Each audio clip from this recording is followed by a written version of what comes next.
Hello everyone, welcome to this video. और आज की इस वीडियो में हम करेंगे एमएस पावर पॉइंट। लास्ट वाली वीडियो में हमने एमएस वर्ड के बारे में पढ़ा था और इस वाली वीडियो में हम पढ़ेंगे एमएस पावर पॉइंट। इस वीडियो में हम एमएस पावर पॉइंट के बारे में पढ़ेंगे और थोड़ा आपको आइडिया में एमएस एक्सेल के बारे में भी दे दूंगा। एमएस एक्सेल उतना इंपॉर्टेंट नहीं है। अब हम क्या करेंगे लास्ट पे, इसके बाद हमारा एक ही टॉपिक रहता है, वो है आपके पास इंटरनेट। उसके बाद हम सारे जितने भी हमने टॉपिक्स पढ़े हैं उनके बेसिस पे हम क्या लाते रहेंगे, आपके लिए एमसीक्यू सेशन लाते रहेंगे। तो अब जैसे हमने लास्ट वाली वीडियो में एमएस वर्ड के बारे में पढ़ा था, वैसे ही हम एमएस पावर पॉइंट के बारे में पढ़े।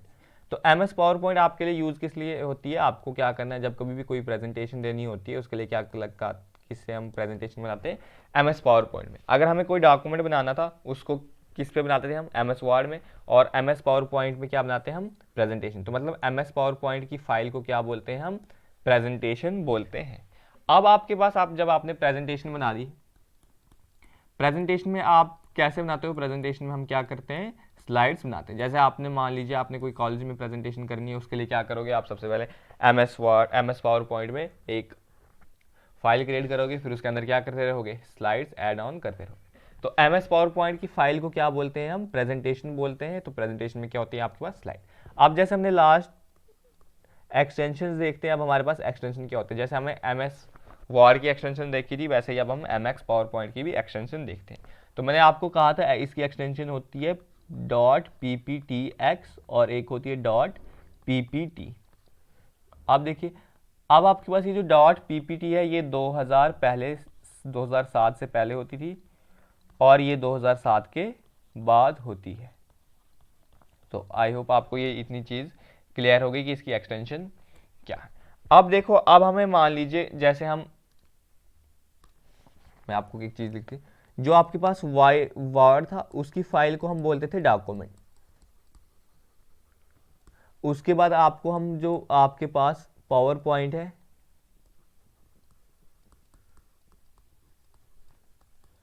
इसकी फाइल को बोलते हैं हम प्रेजेंटेशन।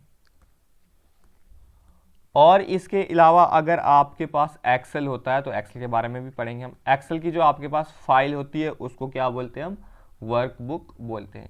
तो ये भी याद रख लेना आपको कि वर्ड की फाइल को हम डॉक्यूमेंट बोलते हैं, पावर पॉइंट की फाइल को प्रेजेंटेशन बोलते हैं और एक्सेल की फाइल को हम वर्कबुक बोलते हैं। उसके बाद अब हम देखते हैं कि जब कभी भी आपने न्यू स्लाइड बनानी है पावर पॉइंट में तो क्या करोगे। सबसे पहले आपने जब न्यू स्लाइड बनानी है तो शॉर्टकट की बता देता हूँ मैं क्या होता है इसके लिए, Ctrl+M क्लिक करोगे, न्यू स्लाइड तो बना दी। और अगर आपने न्यू फाइल बनानी है तो न्यू फाइल के लिए क्या करोगे आप, Ctrl+N क्लिक करोगे। जैसे देखो, ये आपको ये जो मैं पीपीटी अभी प्रेजेंट कर रहा हूँ, ये मैंने किस पे बनाई है, पावर पॉइंट पे ही बनाई है। प्रेजेंटेशन ये जो मैंने बनाई है सबसे पहले आप क्या किए, पावर पॉइंट में ही बनाई है। अब पावर पॉइंट में बनाने के बाद इसको मैंने वहाँ से क्या किया है, कन्वर्ट किया है किसमें, पीपीटी में। तो ये आपके सामने में ये प्रेजेंट कर रहा हूँ, ठीक है। तो अब देखिए, अब आपके पास ये जो पावर पॉइंट होता है, इसमें हम जो फाइल्स बनाते हैं उसके कुछ व्यूज़ होते हैं, क्योंकि हमें इसको प्रेजेंट करना होता है तो हमें क्या बनाना होता है, इसको अट्रैक्टिव बनाना होता है। तो व्यूज़ कैसे बनाएंगे हम, सबसे पहले हमारे पास इसमें एक व्यू होता है नॉर्मल व्यू। नॉर्मल व्यू क्या होता है, मान लीजिए आपके पास कंप्यूटर स्क्रीन है, उसमें आपने पावर पॉइंट खोला है, तो आप यहाँ पे अपनी पीपीटी बना रहे हो, प्रेजेंटेशन बना रहे हो, तो साइड में आपके पास स्लाइड शो होती रहती है। ये स्लाइड यहाँ पे नंबर आता जाएगा 1 2 3 4। तो ये आपके पास कौन सा व्यू हो जाएगा, ये वाला व्यू हो जाएगा आपके पास नॉर्मल व्यू। इसमें क्या कर सकते हैं हम, एडिटिंग कर सकते हैं, इसके लेआउट चेंज कर सकते हैं, सारा डिज़ाइन कर सकते हैं। तो ये आपके पास कौन सा आ गया, नॉर्मल व्यू। क्या कर सकते हैं इसमें हम, एडिटिंग कर सकते हैं।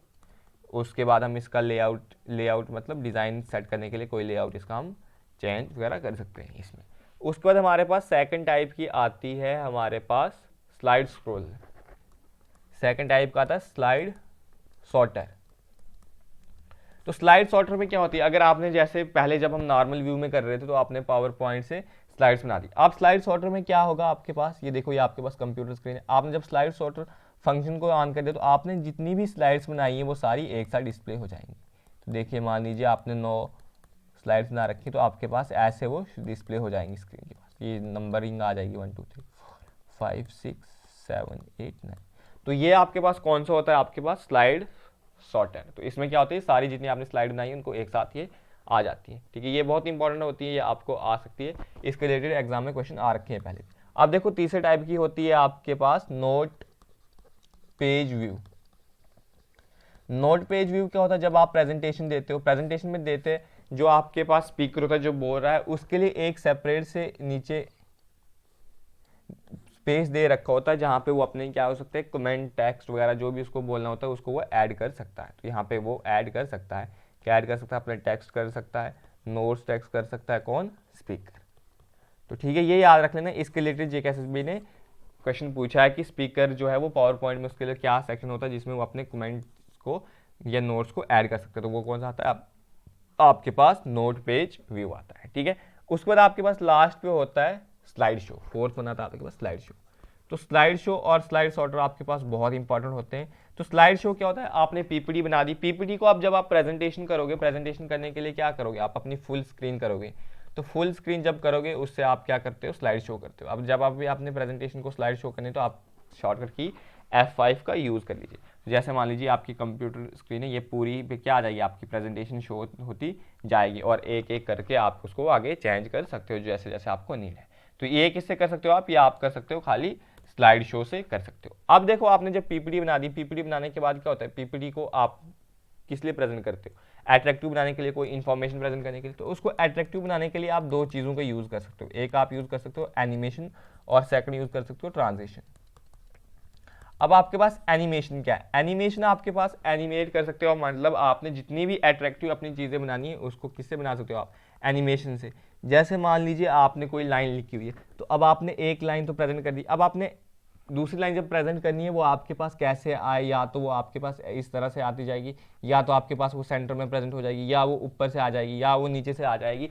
तो आपने जो आपने टेक्स्ट लिखे होंगे उनको किस तरह से आप एनिमेट करके प्रेजेंट करना चाहते हो, वो किस में कैसे कर सकते हो, आप एनिमेशन से कर सकते हो। एनिमेशन किस लिए करनी है, हमने जो अपनी पावर पॉइंट है उसको क्या बनाना है, अट्रैक्टिव बनाना है। अब आपके पास ट्रांजेक्शन आ जाएगा, ट्रांजेक्शन में आपने जो पीपीटी बना ली है उसकी स्लाइड्स होंगी, अंदर स्लाइड्स होगी जो, तो अब आपने एक स्लाइड को चेंज करके जब आपने नई स्लाइड लानी है तो वो जो नई स्लाइड आएगी उसकी शेप क्या होगी, या तो वो स्क्रॉल करती आ जाएगी, या तो वो रोल करती आ जाएगी, या तो आपने जो वहाँ पे डिज़ाइन फिट किया होगा उसी हिसाब से आती जाएगी।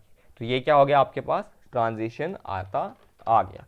अब इसके बाद आपके पास जब आप प्रेजेंटेशन को प्रिंट करते हो तो उस समय क्या होता है, प्रेजेंटेशन को प्रिंट करने के लिए दो मेथड होते हैं। प्रेजेंटेशन को जब कभी भी हमने प्रिंट करना होता है इसमें हमारे पास दो चीज़ें पूछता है, एक तो पूछता है स्लाइड्स, या एक आता है हमारे पास हैंडआउट्स। स्लाइड्स का होता है, स्लाइड्स में हम पिक्चर यूज करते हैं, बैकग्राउंड यूज करते हैं। तो इससे क्या होगा, अगर हम स्लाइड प्रिंट करेंगे तो हमारे पास इंक का भी ज़्यादा कंजप्शन होगी और ज़्यादा पेजों की वो बन जाएगी। अगर हम हैंडआउट्स बना सकते हैं तो हैंडआउट्स में क्या होता है, सबसे पहले आप ये याद रख लो कि इसका जो बैकग्राउंड होगा वो क्या होगा, वाइट हो जाएगा।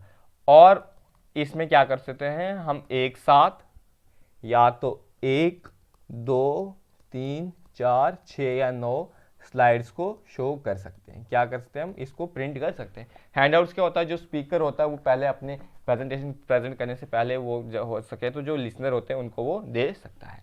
तो ये आ गया आपके पास थोड़ा ओवरव्यू, मैंने आपको पीपीटी के बारे में बता दिया कि पीपीटी क्या होता है। मैं आपको थोड़ा रिवीजन फिर से करा देता हूँ। पावर पॉइंट, पावर पॉइंट भी क्या है आपके पास, माइक्रोसॉफ्ट की फॉर्म है ये। इसमें क्या करते हैं हम, प्रेजेंटेशन बनाते हैं, इसकी फाइल को हम प्रेजेंटेशन बोलते हैं। ठीक है, उसके बाद इसकी एक्सटेंशन 2007 से पहले क्या थी, .ppt थी, अब 2007 के बाद .pptx है। वर्ड की फाइल को हम डॉक्यूमेंट बोलते हैं, पावर पॉइंट की फाइल को हम प्रेजेंटेशन बोलते हैं, और एक्सेल की फाइल को क्या बोलते हैं हम, वर्कबुक बोलते हैं। इसके बाद हमें इसमें क्या बनाते हैं, स्लाइड्स बनाते हैं। अगर जब कभी भी हमें न्यू स्लाइड बनानी होती है तो हम क्या करते हैं, Ctrl+M का यूज़ करते हैं। न्यू फाइल बनानी होती है तो हम Ctrl+N का यूज़ करते हैं। ठीक है, ये आ गई आपके पास पीपीटी। अब मैंने कहा इसको प्रेजेंटेशन कर रहे हो तो इसमें टाइप्स ऑफ व्यूज होंगे। पहले नॉर्मल व्यू, जब आप पीपीटी बना रहे हो तो उसके साइड्स में आपके पास इस तरह से स्लाइड्स आती रहती है नंबर 1 नंबर करके, तो इनको क्या बोलते हैं हम, नॉर्मल व्यू बोलते हैं। इसके अलावा सेकंड आपके पास होता है स्लाइड सॉर्टर। स्लाइड सॉर्टर में क्या होता है, आपने जितनी भी प्रेजेंटेशन बना रखी है, जितनी भी स्लाइड्स बना रखी है, उनको एक साथ आप देखना चाहते हो कि कौन स्लाइड्स पे क्या है, तो वो आ गया आपके पास स्लाइड सॉर्टर। उसके बाद आता है आपके पास नोट पेज व्यू। जब आपके प्रेजेंट कर रहे हो, ये स्पीकर से कुछ भी कमेंट करना है या कुछ भी टेक्स्ट लिखना है तो उसके लिए एक सेपरेट पेज दे रखा होता है जिसको बोलते हैं हम नोट पेज व्यू। किस पे दे रखा होता है, ये भी पीपीटी में दे रखा होता है, तो इसको क्या बोलते हैं हम, नोट पेज व्यू। उसके बाद आता है आपके पास स्लाइड शो। स्लाइड शो क्या होता है, आपने फुल स्क्रीन करके उसको जो प्रेजेंट करना चाहते हो उसको आप बोल सकते हो स्लाइड शो। तो इसको आप डायरेक्टली शॉर्टकट की कौन सी यूज कर सकते हो, उसके लिए आप F5 शॉर्टकट की यूज सकते हो। अब आप पीपीटी बनाते हो, पीपीटी बनाने क्या करते हो, कोई इन्फॉर्मेशन प्रेजेंट करने के लिए, कोई कॉलेज का आपको प्रोजेक्ट को प्रेजेंटेशन करनी होगी, तो बहुत सारे काम के लिए आपको पीपीटी का यूज हो सकता है। तो अब आपने पीपीटी को जो आपके जो जिनको शो करनी है आपने उनको क्या करनी चाहिए, अट्रैक्टिव बनानी है। तो अट्रैक्टिव बनाने के लिए आप वहाँ पे एनिमेशन और ट्रांजिशन का यूज़ कर सकते हो। अब आप ये क्या होता है, आपके पास एनिमेशन और ट्रांजिशन नहीं होते, आपके पास स्लाइड का डिज़ाइन, क्योंकि स्लाइड डिज़ाइन बनाने आपने, तो स्लाइड के डिज़ाइन बनाने के लिए क्या करोगे आप, एनिमेशन में आप अट्रैक्टिव बनाने के लिए उसको क्या करोगे कि आपने जो टेक्स्ट लिखा है वो लाइनिंग कैसे आएगी आपके पास, वो लेटर का डिज़ाइन कैसे होगा, लेटर जो है वो आप एंटर करते एक लाइन जो आपने समझा दी, उसके बाद दूसरी लाइन का आपके पास जो प्रेजेंट होगी वो दूसरी और कौन से व्यू से आएगी उसको हम डायरेक्टली बोलेंगे एनिमेशन। उसके बाद ट्रांजेक्शन क्या होगा आपके पास, ट्रांजेक्शन जब आपने एक स्लाइड है जो आपके पास, एक स्लाइड के बाद जो आपके पास दूसरी स्लाइड आएगी उसका क्या व्यू होगा, वो स्लाइड से आएगी, स्वाइप करके आएगी, रोल करते आएगी, जो भी टाइप की होगी उसको क्या बोलेंगे हम, ट्रांजिशन बोलेंगे। उसके बाद आ जाता है हमारे पास पीपीटी को जब हम प्रेजेंट करते हैं तो हमारे पास दो टाइप प्रेजेंट कर सकते हैं, या तो उसके हम स्लाइड कर सकते हैं या तो हम कर सकते हैं हैंड आउट। जब भी हम कोई चीज़ प्रेजेंट प्रिंट करनी होती है तो उसके लिए हम शॉर्टकट की क्या यूज़ करते हैं, कंट्रोल+P यूज़ करते हैं, ठीक है। तो वो वहाँ पे पूछेगा आपको कि व्हाट प्रिंट व्हाट, तो उससे आपको आ सकते हैं स्लाइड्स या हैंड आउट। स्लाइड को हम प्रेजेंट इसलिए नहीं करते कि स्लाइड्स जो है होती है बहुत ज़्यादा स्लाइड्स हम यूज़ कर सकते हैं, तो उसके बाद हम क्या करते हैं, अब देखिए स्लाइड्स हम बहुत ज़्यादा यूज़ आ जाएगी, उसमें हम कुछ भी बैकग्राउंड होता है तो इंक का बहुत कंजप्शन हो सकती है, बट जो हमारे पास हैंड आउट है इसमें कोई बैकग्राउंड वाइट होता है, इसमें हम एक साथ 1 2 3 4 6 या 9 स्लाइड्स को प्रेजेंट कर सकते हैं, ठीक है। अब आपको मैं एक चीज़ बता देता हूँ, जो आपके पास ये पीपीटी मतलब पावर पॉइंट है, इसमें क्या है आपके पास पीपीटी करते हो, इसमें जो आपके पास 2007 से पहला वाला वर्जन था उसमें आप खाली 256 स्लाइड्स बना सकते थे। ये याद रख लेना कि जो आपके पास 2007 से पहला वाला प्रेजेंटेशन का वर्जन था उसमें क्या कर सकते हो आप, मैक्सिमम 256 स्लाइड्स बना सकते थे, बट जो 2007 के बाद आया तो उसमें आप अनकाउंटेबल बना सकते हो। तो ये वाली चीज़ भी आपको क्या हो गई, क्लियर हो गई। अब हम देखते हैं इसके बाद आ जाता है हमारे पास MX एक्सेल। MX एक्सेल के जो ज़्यादा हम उतनी डीप में नहीं जाएंगे क्योंकि ये उतना इंपॉर्टेंट हो नहीं जाता है, इसके हम क्या करेंगे डायरेक्टली हम ऑब्जेक्टिव MCQ सेशन करेंगे। इसका भी कौन ऑन करता है, माइक्रोसॉफ्ट ऑन करता है। कब बनी थी ये, 1983। MX एक्सेल में क्या होता है आपके पास, कॉलम और रोज होती है। देखिए कैसे मैं आपको MX एक्सेल का बना के दिखा देता हूँ। ये आपके पास आ जाती है MX एक्सेल, ये वाले, ये ऐसे हो गया आपके पास। उसके बाद आपके पास ये एस लाइनिंग होती है, रोज कॉलम होती है, इसको क्या बोलते हैं हम MX एक्सेल। इसमें क्या होती है, रोज एंड कॉलम्स। अब आपके पास जो MX एक्सेल होता है इसका यूज़ किस लिए होता है, इसका यूज़ हम कैलकुलेशन करने के लिए यूज़ करते हैं, अकाउंटेंसी यूज़ करने के लिए लगाते हैं, ज़्यादातर इसका यूज़ होता है। और इसमें ये जो हम फाइल इस ये बना रहे हैं इसको क्या बोलते हैं, जिसमें रोज और कॉलम होती है, इसको बोलते हैं हम सेपरेट शीट। क्या बोलते हैं, सेपरेट शीट। कोई हमें इंफॉर्मेशन लेनी है उसको भी किसके लिए बोलते हैं, हम सेपरेट शीट बोलते हैं। उसके बाद देखो इसकी भी फाइल एक्सटेंशन होती है, बस फाइल एक्सटेंशन ये आपको याद रखनी है कि जो बिफोर 2007 से पहले इसकी फाइल एक्सटेंशन हुआ करती थी वो क्या थी आपके पास, वो थी आपके पास .xls और आफ्टर 2007 के बाद क्या है इसकी .xlsx है आपके पास, ठीक है। तो आप ऐसे इसको याद कर सकते हो कि MX एक्सेल की PowerPoint sorry MX Excel क्या है, माइक्रोसॉफ्ट की ऑन है। इसमें क्या बनाते हैं हम, सेपरेट शेड होती है, रोज कॉलम होता है। उसके बाद आपको मैंने बता दिया कैसे होता है, उसकी फाइल एक्सटेंशन बता दी। अब हम करते हैं कुछ MCQs जो आपको JKSB के एग्जाम्स में आ रखे हैं, इसके अलावा ये इंपॉर्टेंट MCQ बन जाते हैं। अब हमारा नेक्स्ट टॉपिक इसके बाद इंटरनेट है। इंटरनेट को कंप्लीट करने के बाद हमारा क्या हो जाएगा, जो भी आपको बेसिक कंप्यूटर के जो है वो कंप्लीट हो जाएगा। उसके बाद हम खाली कंप्यूटर पे MCQ सेशन लाते रहेंगे। तो देखो सबसे पहले आ गया the device that is used to capture video in a laptop और अ पर्सनल कंप्यूटर इज, तो कौन सा होता है, टच पैड। टच पैड जैसे मैं आपको ये जिससे लिख रहा हूँ ये आपके पास मतलब क्या आ गया आपके पास, पेन टैबलेट, तो ये तो होता नहीं है, ये डिजिटलाइजर भी बोलते हैं उसको। अब वेब कैम ही यूज़ होता है हमारे लिए किसके लिए, वीडियो रिकॉर्ड करने के लिए लैपटॉप या पर्सनल कंप्यूटर। माइक्रोफोन क्या होता है, ऑडियो के लिए होता है। प्लॉटर क्या होता है, तो प्लॉटर आपके पास प्रिंटर की एक टाइप होती है, ठीक है। तो इसका आंसर क्या आ जाएगा हमारे पास, वेब कैम आ जाएगा, ठीक है। तो ये याद रख लेना। उसके बाद देखो सेकंड ये वाला जो क्वेश्चन है ये आपके हाल ही में जो JKSB के एग्जाम हुए उसी के आगे, dash dash is a technique use by bank to make process of cheque is, तो ये मैंने आपको पढ़ा रखा है, कौन सी यूज होती है आपके पास, MICR होती है। तो MICR की फुल फॉर्म होती है आपके पास मैग्नेटिक इंक कैरेक्टर रीडर बोलो या रिकॉग्नाइजेशन बोलो, रिकॉग्नाइजेशन, रिकोगनाइजर बोलो या कुछ भी, रिकोगनाइजेशन बोलो, कुछ भी बोल सकते हो, ठीक है, रिकोगनाइजेशन लिख लो, रिकोगनाइजेशन, ठीक है। तो कौन सी टेक्निक बैंक यूज़ करता है चेक को प्रोसेस को ईजी बनाने के लिए, उसको बोलते हैं हम MICR। तो देखो इन पावर पॉइंट, तो ये भी आपके पास JKSSB का क्वेश्चन है। In PowerPoint the box that appear below each slide that displays text content for speaker is called, क्या बोलते हैं हम, नोट पैन बोलते हैं या नोट पेज व्यू बोलते हैं। तो देखो ये आपको मैंने अभी पढ़ा रखा था, देखो स्क्रिप्ट पेज, स्लाइड पेज, ये सारा पैन आ गया, तो कौन सा होता है आपके पास, वो नोट पैन होता है। ये मैंने आपको अभी जस्ट पढ़ा रखा है, ठीक है। उसके बाद आता है the fourth generation of computer was developed used while, यहाँ पे अमंग होगा द फॉलोइंग टेक्निक्स, कौन सी होती है, micro processor, capacitor, vacuum tubes और ट्रांजिस्टर। देखो यहाँ पे मैं आपको सभी जनरेशन को बताता हूँ। जो आपके पास फर्स्ट जनरेशन होती है उसमें तो हम क्या यूज़ करते हैं, वैक्यूम ट्यूब या वर्ल्स का यूज़ करते हैं। तो वैक्यूम ट्यूब्स ऑप्शन में है, तो मतलब वैक्यूम ट्यूब क्या हो जाएगा, गलत हो जाएगा। सेकंड जनरेशन में हम थोड़ा एडवांस हो जाते हैं, वैक्यूम ट्यूब का यूज़ नहीं करते, कि वो क्या होता है आपके पास काफ़ी लार्ज साइड में हो जाता है, साइज में हो जाता है, काफ़ी जगह यूज़ करता है, ऑक्यूपाई करता है। उसके बाद क्या होता है, बहुत इलेक्ट्रिसिटी कंज्यूम करता है। तो सेकंड जनरेशन में हम यूज़ करते हैं ट्रांजिस्टर्स का। सेकंड जनरेशन में हमने यूज़ कर दिया ट्रांजिस्टर का, सेकंड जनरेशन में हमने ट्रांजिस्टर का यूज़ कर दिया, तो थर्ड जनरेशन में हम यूज़ कर लेते हैं ट्रांजिस्टर को भी रिप्लेस करते हैं, किसके साथ, इंटीग्रेटेड सर्किट के साथ। इंटीग्रेटेड सर्किट भी मैंने आपको टाइप पढ़ाई थी, तो कौन से करते हैं हम, SLI small scale integrated circuit का यूज़ करते हैं, और मीडियम स्केल इंटीग्रेटेड सर्किट का यूज़ करते हैं। तो मतलब ट्रांजिस्टर भी तो नहीं होगा, कैपेसिटर तो हमने यूज़ किया नहीं, तो कौन सा आ जाएगा, माइक्रो प्रोसेसर आंसर। देखो उसके बाद मैं फोर्थ जनरेशन में बताता हूँ आपके पास। फोर्थ जनरेशन में हमने क्या यूज़ किया था, इंटीग्रेटेड सर्किट का ही एक टाइप यूज़ की थी, जिसको हम बोलते हैं VLSI, very large scale integrated circuit के साथ हमने किसका यूज़ किया था, माइक्रो प्रोसेसर का ही यूज़ किया था। माइक्रो प्रोसेसर की टाइप आप बोल सकते हो VLSI होती है। और जो आपके पास फिफ्थ जनरेशन थी, फिफ्थ जनरेशन में हमने क्या किया था, फिफ्थ जनरेशन में मैंने आपको पढ़ा रखा था, उसमें थोड़ी ऑडियो का इशू हो गया था, सॉरी फॉर दैट।